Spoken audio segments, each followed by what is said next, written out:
Boa noite a todas. Gostaria hoje então de falar sobre a festa de Pesach que está começando agora, semana que vem. E como vocês sabem, a festa de Pesach é a festa da liberdade. Em hebraico a gente chama Zman Herutenu. Isso significa não que a gente precisa lembrar da liberdade que o povo judeu obteve há 3.300 e poucos anos atrás, mas sim, como todos os assuntos da Torá, repensar o que significaria a liberdade nos dias de hoje. Ou seja, a Torá não é um museu, certo? A Torá não é simplesmente para você olhar e falar, graças a Deus estamos aqui, porque há 3.300 anos éramos escravos e saímos de lá. Isso também é verdade. Mas se nós acreditamos que a Torá é real e ela é viva, e Deus está falando isso agora para a gente, significa que nessa historinha existe o método da pessoa se libertar do Egito de hoje. O que seria o Egito de hoje? Hoje, graças a Deus, ninguém está preso na terra do Egito, ninguém é escravo no Egito, mas a gente tem as nossas escravidões, que seriam diferentes, talvez não um país que está escravizando a gente, mas tem pessoas que são escravos do celular, tem pessoas que são escravos do dinheiro, tem pessoas que são escravos da aprovação alheia, tem pessoas que são escravos da sociedade, da moda, da mídia, e aí vai. Então, cada um no seu caso pode aprender da história de Pesach o que significa a liberdade. Quando você fala de liberdade, vou dar uma introdução ao Seder de Pesach, existe um grande paradoxo, porque se você pensar bem, a palavra liberdade, apesar que ela é uma palavra muito bonitinha e todo mundo gosta de falar, certo? Assim como paz, amor e outras palavras que parecem óbvias, mas se a gente questionar, por que realmente será que a liberdade é boa? Então, esse é o primeiro lugar. Quem falou que liberdade é uma coisa boa? Hoje, você questionar isso é quase um absurdo, certo? Como você pode perguntar e questionar a liberdade? Mas, até um tempo atrás, não havia a liberdade como algo positivo. As pessoas achavam que você ser escravo, às vezes você se subjugar a alguém ou algo, era uma coisa boa. Até que veio, a Revolução Francesa, Liberté, para os mais chiques, e começaram a idolatrar a própria liberdade, a gente pode dizer assim. Mas, se você pensar bem, a palavra liberdade em si, ela não significa nada. Ela não é um substantivo. Por quê? Porque quando você fala liberdade, qual é a pergunta que vem direto? Liberdade do quê? Liberdade de quem? Não existe, na verdade, a palavra liberdade isolada, a palavra de liberdade sozinha. Tem algumas palavras que elas funcionam bem sozinhas, mas quando você fala liberdade, você precisa falar do quê? Então, tem muitos tipos de liberdade. Tem liberdade de expressão, existe liberdade religiosa, existe liberdade econômica, existe liberdade política, existe hoje no mundo liberdade sexual, que começou algumas décadas atrás. E quando você analisa cada um desses tipos de liberdade, vem uma pergunta. Será que é possível uma liberdade total num desses assuntos, qualquer um desses que eu mencionei? Ou será que às vezes a liberdade de um tira a liberdade do outro? Um dos grandes dilemas que tem em filosofia e mesmo às vezes em faculdades de direito, até que ponto a liberdade é uma coisa boa? Vou dar um exemplo. Você pega a liberdade de expressão. Se uma pessoa puder se expressar tudo o que ele quer, automaticamente ele vai estar tirando a liberdade de quem escuta. Então, os jornalistas não vão gostar muito disso, mas se você vai falar que um jornalista ele pode escrever qualquer coisa que ele quiser, dependendo do que, se isso, por exemplo, vai incitar o ódio, ou o racismo, ou o antissemitismo, você está naturalmente, automaticamente, prejudicando a liberdade de uma outra pessoa. Então, só para a gente dar uma analisada como o que seria uma liberdade total. Então, hoje está muito na moda filmes e livros que usam a liberdade como se fosse você imaginando um passarinho livre e solto voando pela floresta, como se isso fosse o maior símbolo da liberdade. Mas será mesmo? A Camila me indicou um filme muito bom, que não sei se vocês já sentiram, que chama Into the Wild, Na Natureza Selvagem, que é baseado numa história real. E eu achei muito, muito bom, porque justamente, só resumindo, para quem depois quiser assistir, eu não vou contar o filme inteiro. Não vamos entrar agora, não vou contar o filme inteiro.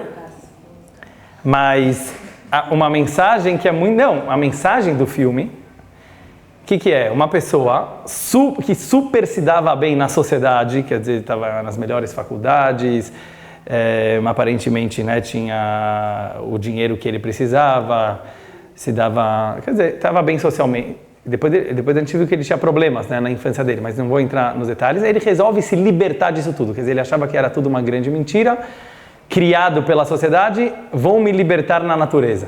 Eu não vou contar o filme inteiro, mas uma das mensagens que ele escreve no diário dele, e você vê isso aqui já quase no final do filme, ele fala: estou preso na natureza. Estou preso na natureza. Quer dizer, qualquer coisa que você fizer para fugir da realidade, você vai estar preso em outra realidade. Ou seja, essa tal de, por exemplo, uma pessoa fala: não, eu quero sair de todas as coisas da moda, tá todo mundo muito patricinha. Tudo bem, então você acabou de entrar numa outra moda dos alternativos, que são os anti-sociedade, e é tão moda quanto a outra moda. É impossível, né, você conseguir inventar mesmo que você inventar uma moda só sua, então você vai ser mexicana. Sei lá o que você vai virar.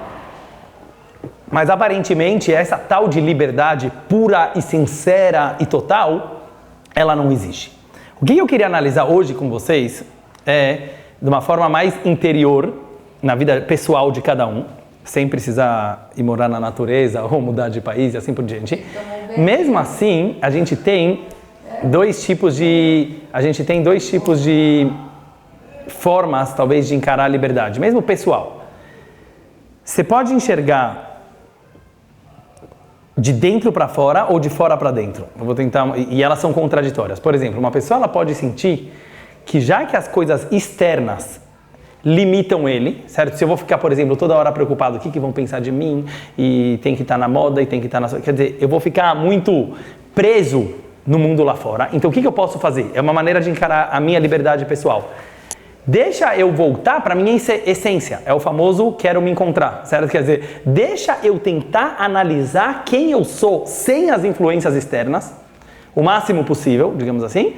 E isso pode ser considerado uma forma de liberdade. Eu estou me libertando das coisas externas. Mas o que acontece com a pessoa que faz isso? Quem falou... Olha a pergunta que eu vou fazer aqui, uma pergunta filosófica. Quem falou que você, quando está sozinho, isolado, é o seu eu verdadeiro? Talvez o seu eu verdadeiro é o eu que se relaciona com todo mundo. Então, mesmo quando você analisa de uma forma psicológica, quer dizer, isso que as pessoas acham, se eu vou subir no Monte Tibete e vou ficar lá meditando, esse sou eu? Talvez não, talvez você é quando você está lá no teu emprego trabalhando com todo mundo. Quem definiu o que é o eu ou não? Então, só nisso próprio você já vê o quão contraditório pode ser o conceito de liberdade. Por quê? Porque se eu me liberto das coisas do mundo exterior e volto para a minha essência, eu estou livre do mundo exterior, digamos assim. Mas aí eu fico preso no quê? No eu.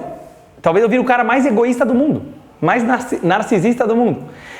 Então, o que eu quero ver com vocês? Uma forma diferente de analisar o Seder de Pesach, que são 15 passos. Qualquer Haggadah do mundo que você vai pegar, Sefaradi, Ashkenazi, Chabad, você vai ver que a gente fala, antes de começar o Seder de Pesach, esse índice. É uma coisa interessante. Nunca você anuncia o índice. Se chega a Rosh Hashanah Yom Kippur na sinagoga, o Hazan ele não vai lá e lê o que leremos hoje no serviço do dia. Isso só em Pesach. Em Pesach tem uma musiquinha até famosa, Kadesh Urchat, que você canta antes de começar o Seder quais serão os 15 passos do Seder. A própria palavra Seder, que significa ordem, ela é uma palavra que aparece somente e apenas em Pesach. Algumas outras pessoas usaram esse termo Seder para Rosh Hashanah também, falam Seder de Rosh Hashanah, mas isso não é uma palavra que foi criada pelos nossos sábios, ela foi inventada, ela foi aprendida de Pesach e depois ela foi levada para Rosh Hashanah. Mas o único caso que, tanto é que no mundo inteiro, se você vai perguntar para alguém, e aí você foi no Seder, você vai no Seder, que Seder você está falando? Seder de Pesach. O que significa a palavra Seder? Seder quer dizer ordem. Ordem. Tem uma organização. Em outras palavras, tem um processo a seguir, que se você seguir esse processo, você vai estar fazendo o que a festa de Pesach espera de você. Ou seja, existe aqui o que a gente pode chamar um programa de 15 passos. Hoje em dia está na moda essas coisas, né? Todo mundo quer caminhos fáceis, então você tem sei lá, os 12 passos dos alcoólicos anônimos. Você tem os 10 passos para conquistar a namorada, os 5 passos para educar bem os filhos. Aqui a Torá está te falando 15 passos para você atingir a liberdade pessoal. Então vamos tentar encarar o Seder de Pesach, não como uma tradição bonitinha que a gente tem que fazer, mas a gente vai ver a genialidade que tinha por trás dos sábios e dos cabalistas que fundaram esse Seder de Pesach e mandaram a gente mencionar os 15 passos antes de começar. Porque só vendo, óbvio que eu vou fazer bem em resumo, bem rapidamente cada um dos 15 passos, porque na verdade cada um a gente pode dizer que merecia um shiur inteiro só para ele. Mas vamos tentar passar rapidamente, a gente vai fazer o seguinte. Vamos dividir os 15 em 3 fases. Tem 3 fases. A primeira fase, você vai de encontro ao eu. É a libertação do mundo exterior. A segunda fase, quando você descobre que você está preso no ego, você quer se libertar e transcender o teu ego, então você volta para o mundo, mas já de uma forma diferente do que você estava antes, porque você não é mais escravo do mundo. Você consegue se relacionar com ele de uma forma desprendida. E aí vem a terceira fase do Seder, que você descobre como esses 2 movimentos, de dentro para fora e de fora para dentro, eles podem fundir e podem conviver de uma forma harmoniosa. Eu só quero usar uma frase que aparece no Pirkei Avot. Pirkei Avot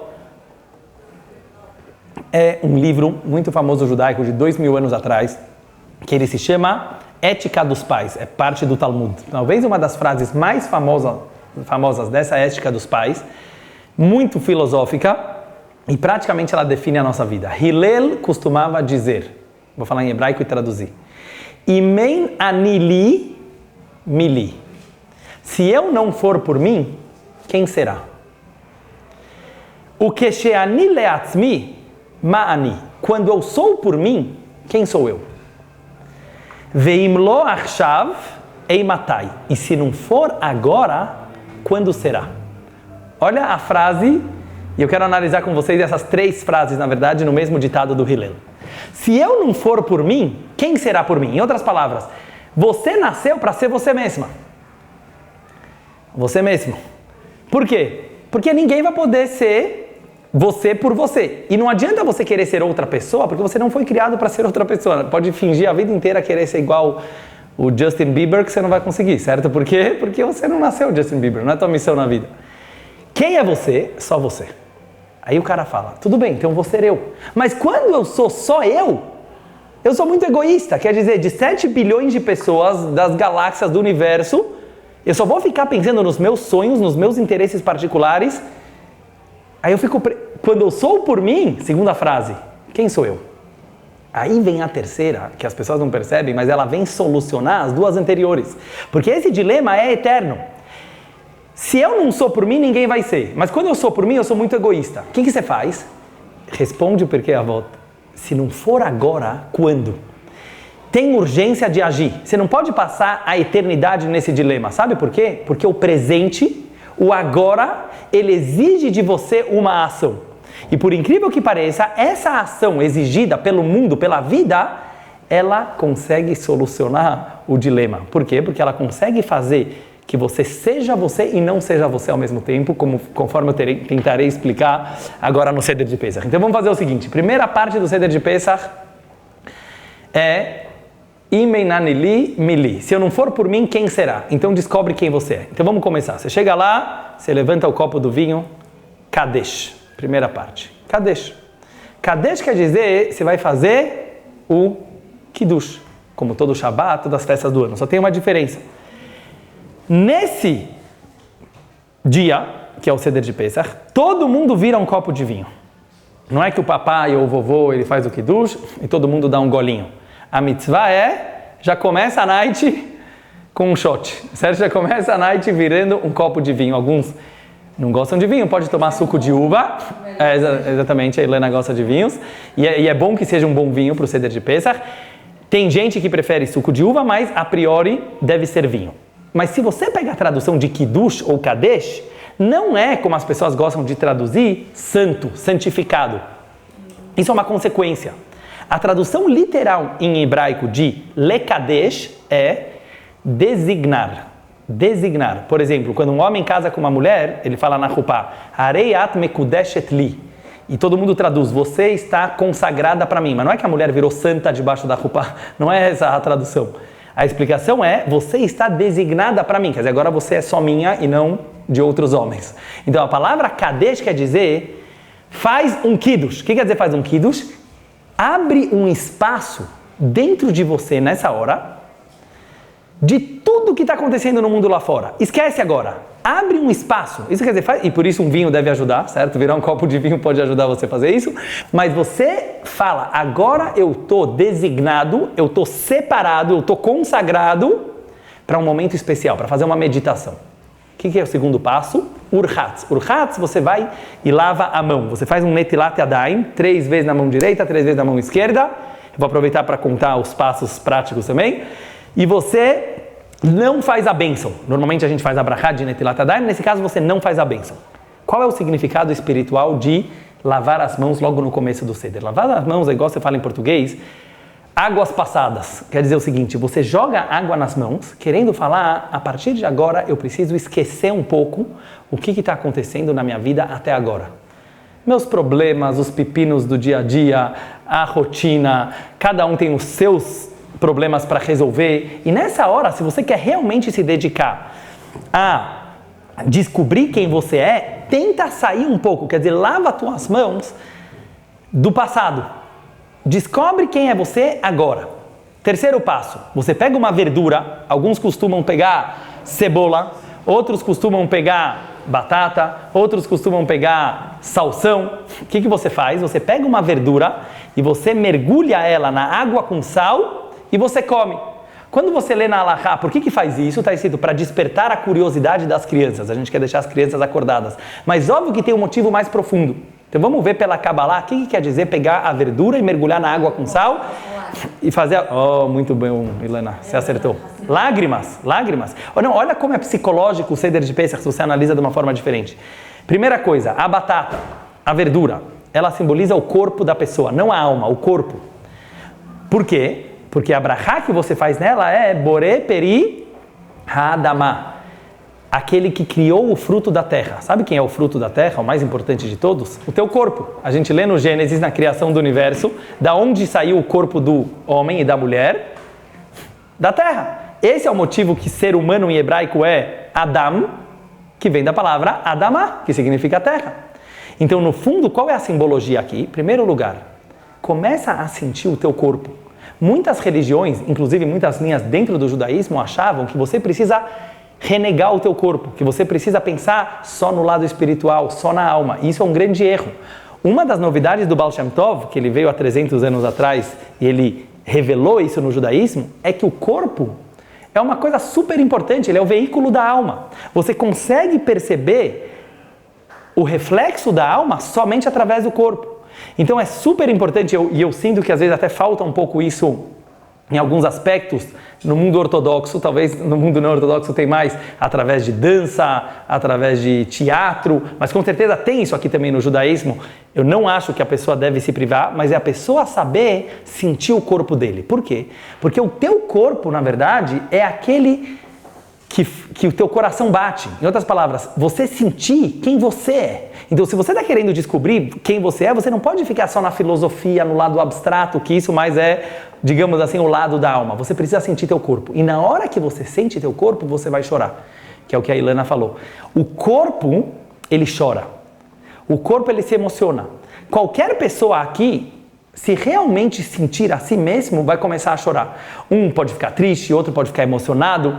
Mas o que é o choro? O choro, na verdade, ele é parte da descoberta. Qualquer pessoa sabe que é impossível você realmente tocar no teu âmago sem chorar. Uma pessoa que já não chora faz muitos anos, é muito difícil. A gente sabe de pessoas, só para pegar um caso extremo, mas pessoas que passaram pelo Holocausto, que foi o maior sofrimento humano, anos e anos e anos e anos, não conseguiram derramar uma lágrima, porque se ele pensasse no que aconteceu com ele, ele achava que ele não ia aguentar. Mas alguns que fizeram um trabalho de terapia e etc, e conseguiram chegar, tem alguma história até com o Rebbe, de uma pessoa que entrou no Rebbe depois de muitos anos e ele acabou se despertando justamente com isso.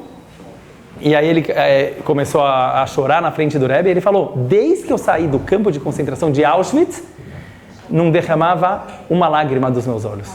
Então a gente sabe que o choro, o que ele significa? Que você entrou em contato com você mesmo. Então é fundamental, na hora do carpaz, que a pessoa chore. Não quer dizer que todo mundo consegue chorar, mas a simbologia da água com sal é justamente o choro. Eu estou pensando que por isso que talvez, por exemplo, o costume Chabad é usar cebola, talvez a cebola ajuda um pouco as lágrimas. Fala. Uma pessoa que não chora, então ela tem dificuldade de estar em contato com ela mesma? Com certeza. Você sempre pega nos grandes tzadikim, estou falando grandes pessoas, eles choravam, o Rebbe muitas vezes chorava no meio do discurso. Às vezes ele estava falando do sogro dele, do Rebbe anterior, ou estava falando de alguma outra coisa, até de Deus. Por que Deus se esconde de nós? Quer dizer, cada um, naquilo que mexe com ele tem que chorar. Entendeu? O choro, ele mostra que você tocou no teu âmago. Esse é o terceiro passo. Quarto passo, você pega a matzá e você quebra ela no meio. Tem 3 matzot no Seder de Pesach, você pega a do meio e você quebra ela no meio. O pedaço maior você esconde, que a gente vai usar mais tarde para uma coisa que se chama fikoman, que a gente esconde para as crianças procurarem. E a parte menor você deixa em cima da mesa. E aqui é uma grande pergunta. Não sei se vocês já viram, assim, principalmente no Seder de Pesach coletivos, que tem muita gente, fica todo mundo desesperado para achar uma matzá inteira. Porque normalmente as caixas de matzot que vêm de Israel, vem tudo quebrado. E é dificílimo você achar uma matzá perfeita, sem nenhum defeito. Aí, 5 minutos depois que começou o Seder de Pesach, você pega aquela matzá completa, aquela matzá inteira, parte ela no meio. Dá até dó, sabe? Tipo, demorei tanto tempo para achar uma matzá inteira e agora você vai lá e corta ela no meio. Mas qual que é a simbologia aqui? Existe um ditado racídico que fala: não há nada tão inteiro como um coração quebrado. Ah, é? Não há nada tão inteiro como um coração. Mas qual é a simbologia? Um dos passos mais importantes na vida é a gente perceber que a gente é imperfeito. Perceber a própria imperfeição. Enquanto uma pessoa acha que ela é perfeita naquilo que ela faz, ou mesmo querer ser perfeito, na verdade é uma arrogância. A definição de ser humano, a definição de qualquer criatura é que nós somos limitados e, consequentemente, a gente tem falhas, a gente tem erros.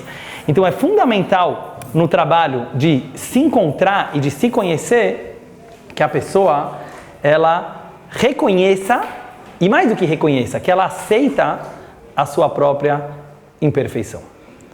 E aí ela chega no quinto passo, que é o último dessa primeira fase. Qual é o quinto passo? O quinto passo, ele se chama em hebraico Magid.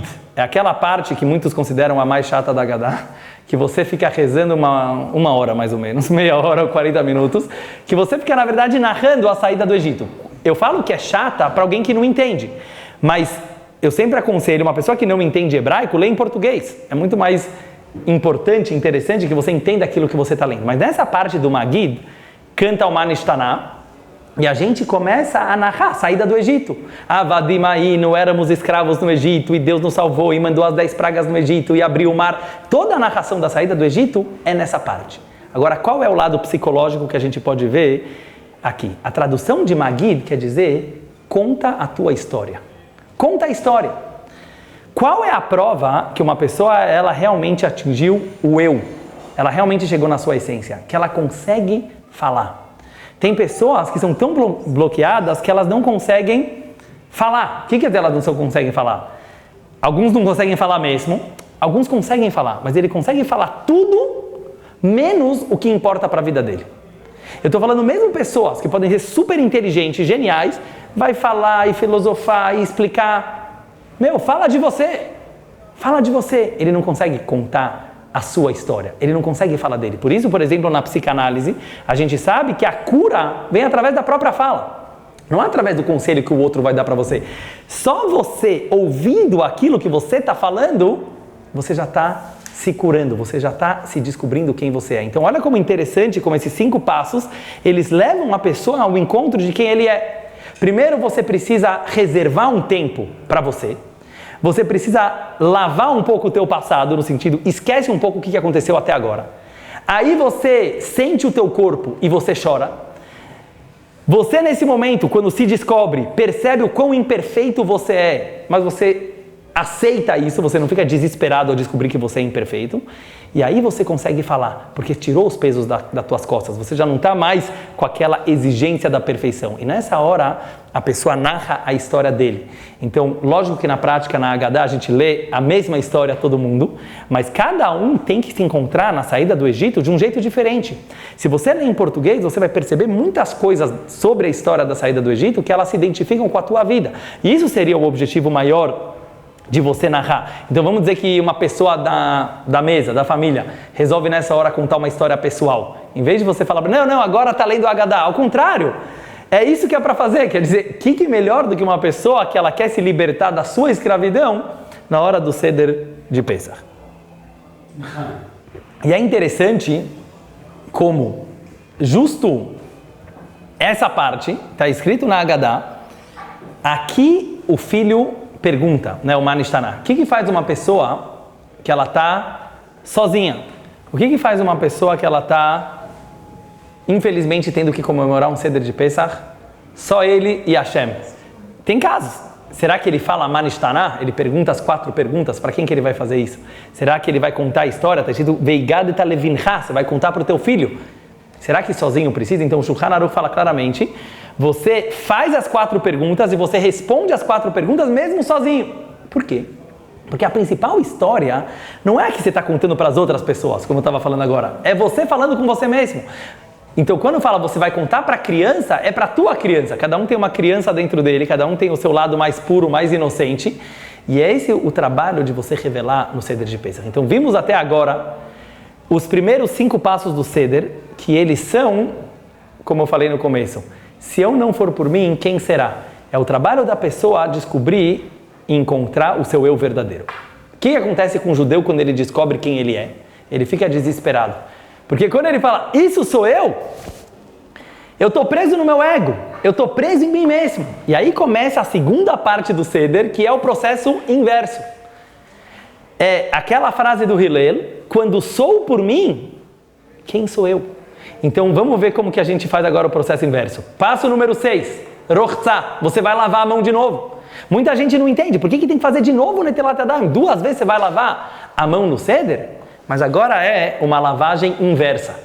Antes você lavou a mão para esquecer das coisas do mundo, as coisas mundanas que atrapalham o teu eu verdadeiro.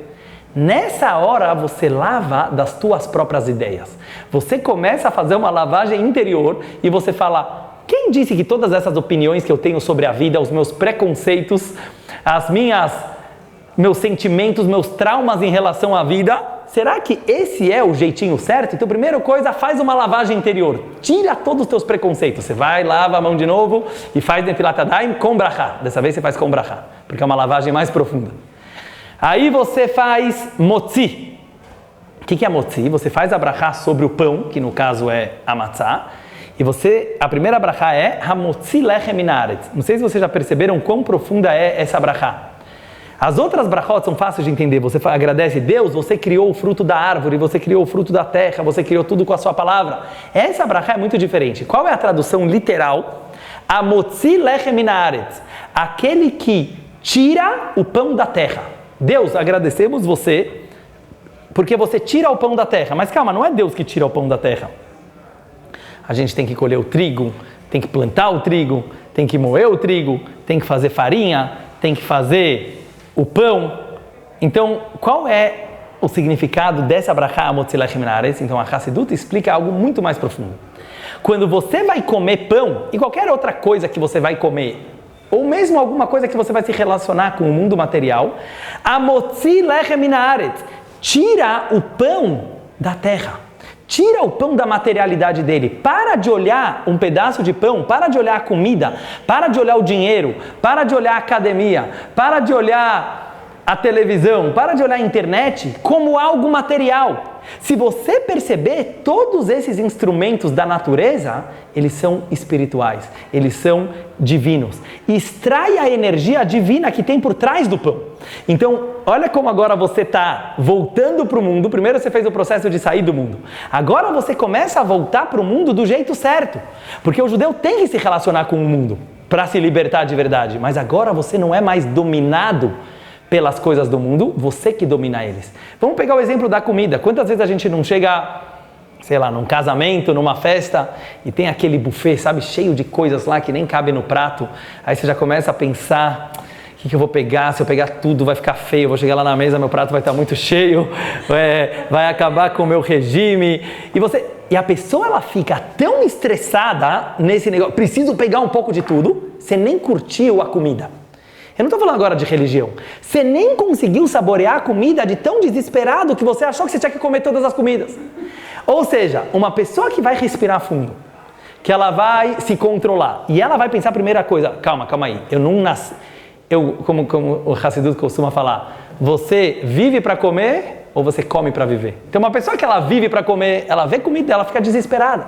Mas uma pessoa que ela sabe que ela come para viver, então a primeira coisa você fala, calma, eu ainda sou um ser humano, tem muita comida boa, mas ainda sou um mente, eu sou uma pessoa. Respira, fala, eu gostei mais desses 4 pratos aqui. Se quer pegar todos, pega todos.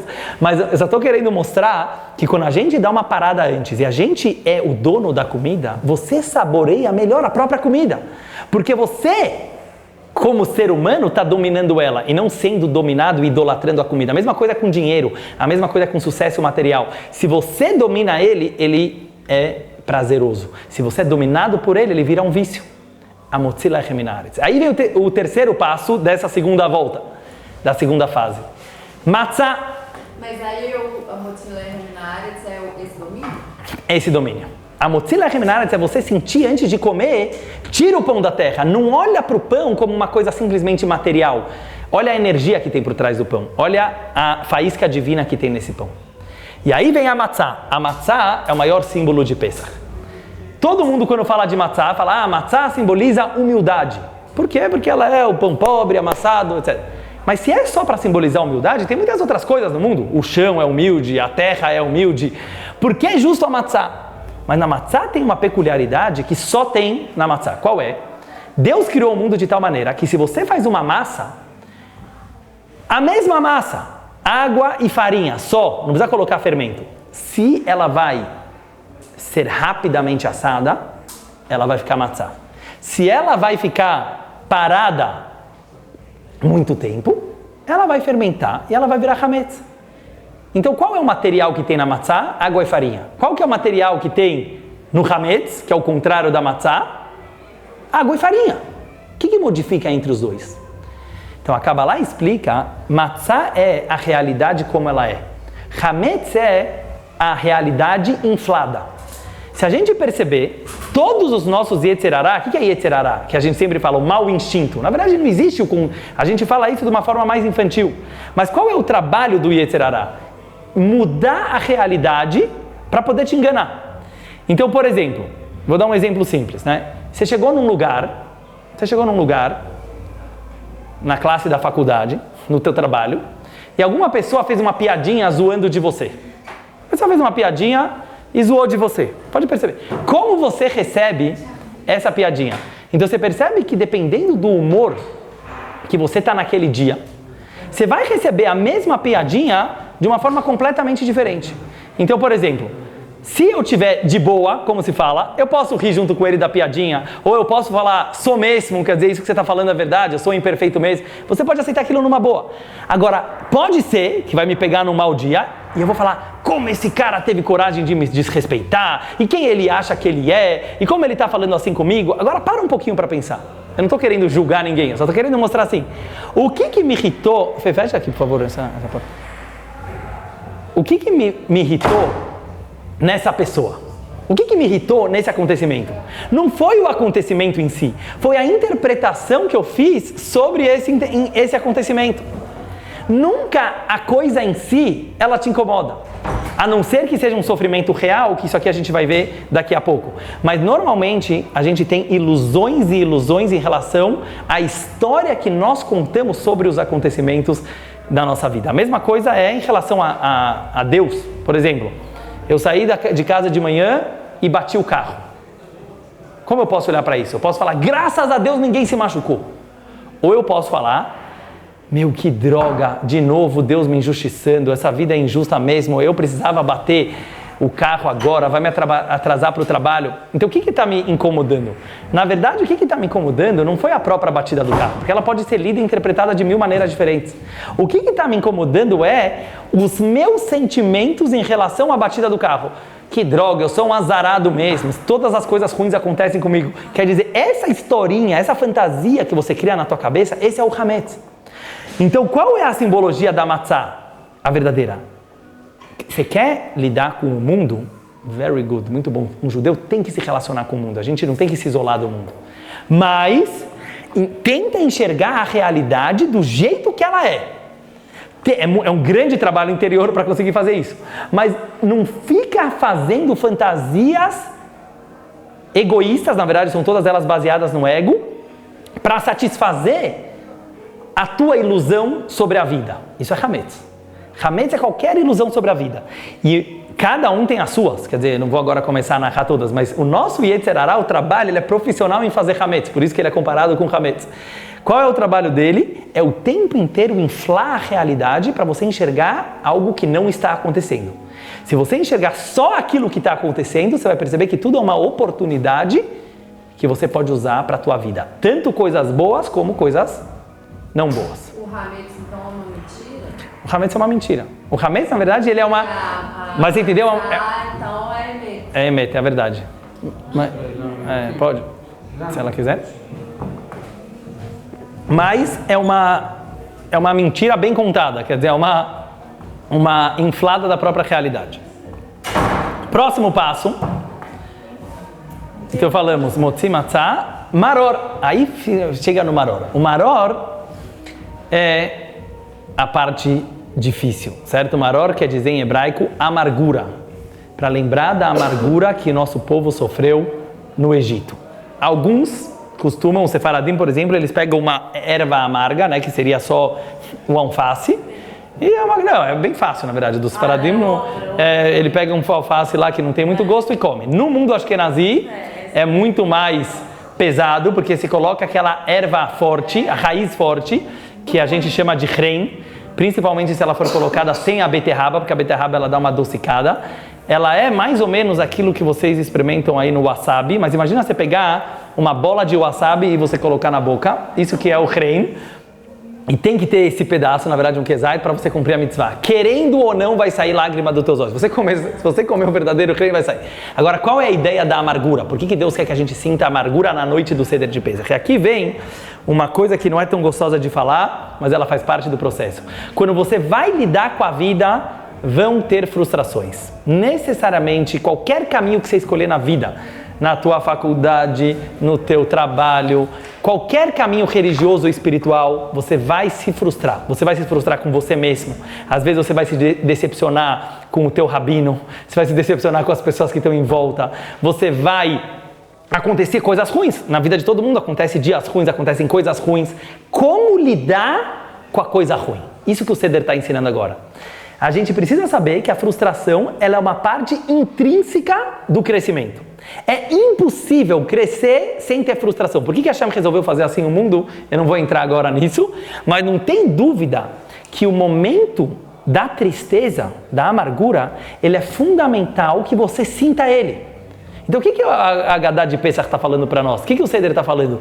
Sinta a tristeza. Aceita aquele momento de tristeza quando ele vem na tua vida.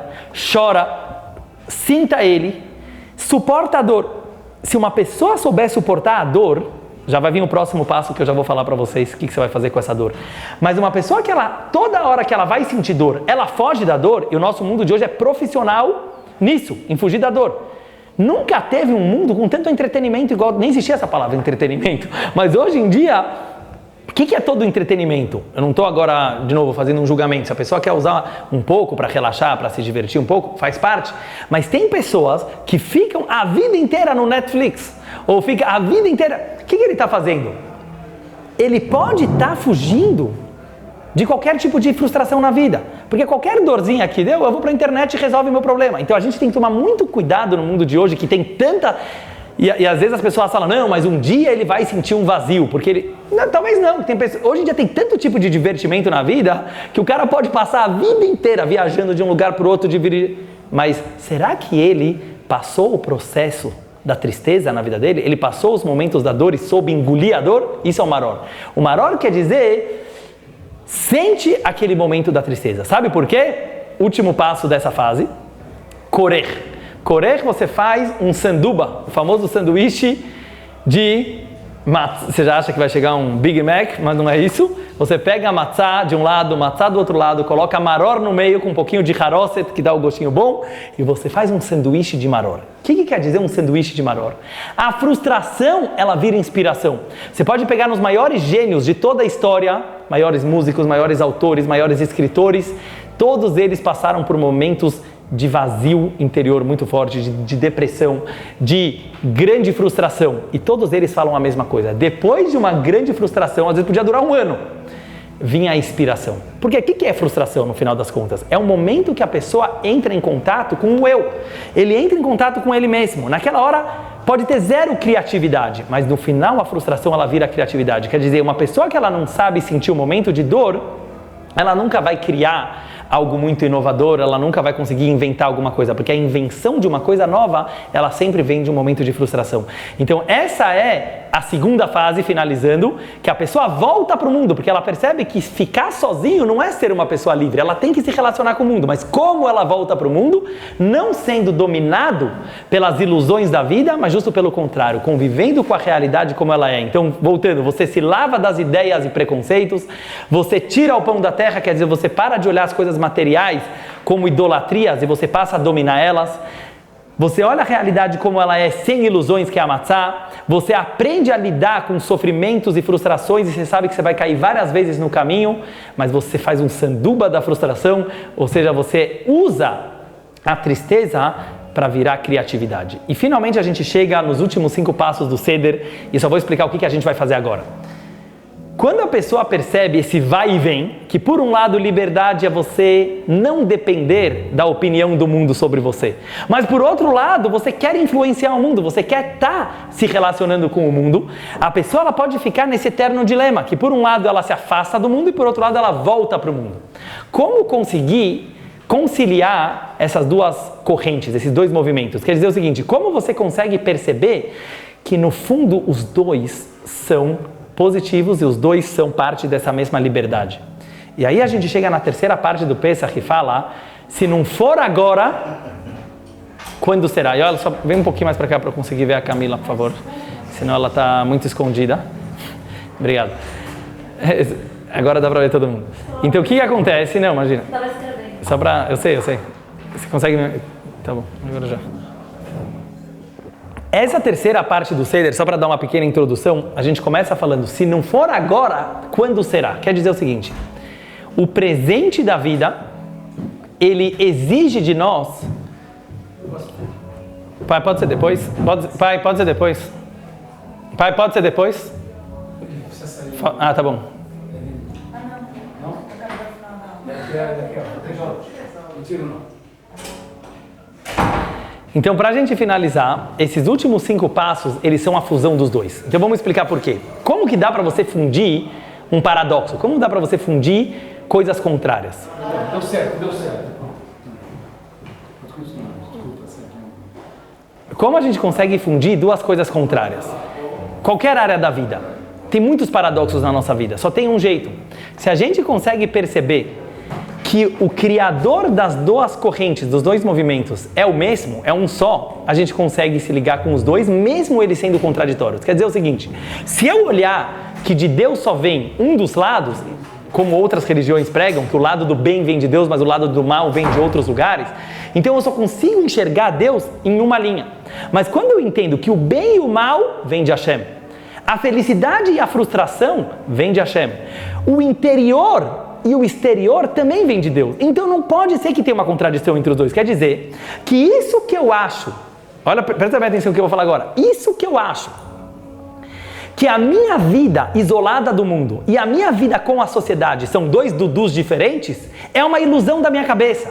A verdade é que o meu eu interior e as coisas que acontecem no meu